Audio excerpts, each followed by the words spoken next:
Here are 14 top tips for 9 Kings beginners. The first thing you need to know is that you will play cards always till you have only 2 cards left in your hand. Then the turn will automatically go into the fight mode.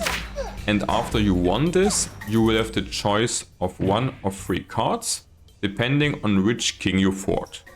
This also means that you will only get cards from the kings you're fighting against. Once you selected a card, you can also say, I don't want to play the card. Then you just drag it into the corner and release the button, and it will just return to your hand. In the early game, it is really not a good play to throw cards into the well to get money, because you want to have as much on the board as you can. In the early game, I really can recommend not to reroll onto the cards, because you want to save the money for the decrees to get a lot more value for scaling. On the early decree choices, you are looking for overwork if you can find it. If you don't see it, it's worth to roll here, because overwork is like the best decree to get early on, because it will enable you scaling your army a lot. Some of the decrees are also limited. That means that overwork, for example, you can get only twice per run. Others, like sharp blades or feast, you can get like up to 15 or more times to just scale the late run for you. In the early game, you want to start scaling your army as early as you can.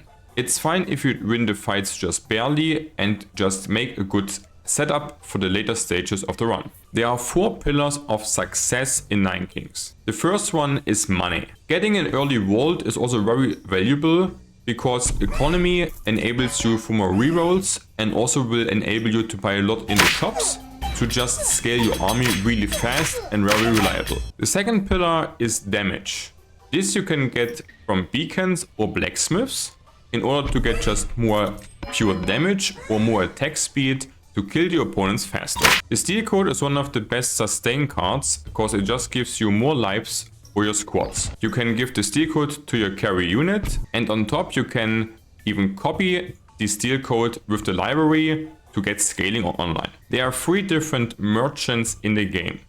1 for buildings, 1 for spells, and 1 for just units. You can also reroll the shop, but the reroll costs will not reset during the run. Each unit or building can get upgraded up to 3 times. This will increase the base stats, squad number, or just make building effects twice as strong as before. In the expansion mode, which happens from time to time in your runs, you can select 1 field for free to add to your battlefield. You really want to do it onto a field that you create like a plus sign and can buff your 1 carry squad even more. The 4th pillar of success is AoE damage, which combustion is doing really well if you also have a high damage squad. For example, the elves having really high base damage and really good scaling, so if you give them combustion on top, you can copy this also with the library, and then you can really kill the opponents very fast from early to super late game. Unit positioning is also really important in the game, and it's important to know that you mainly want to play 1 carry squad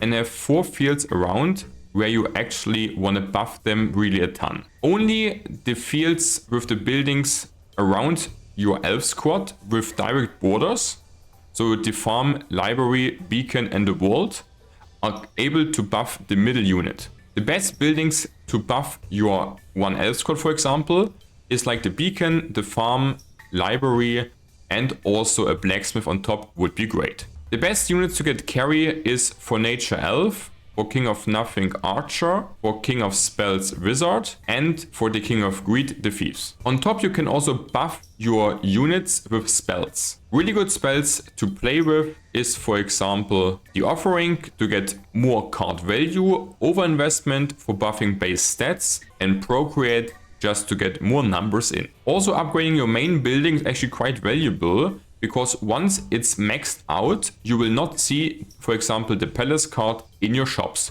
And then you can see the more worthy cards more often. You like the video? Then subscribe and like there, guys. Thanks!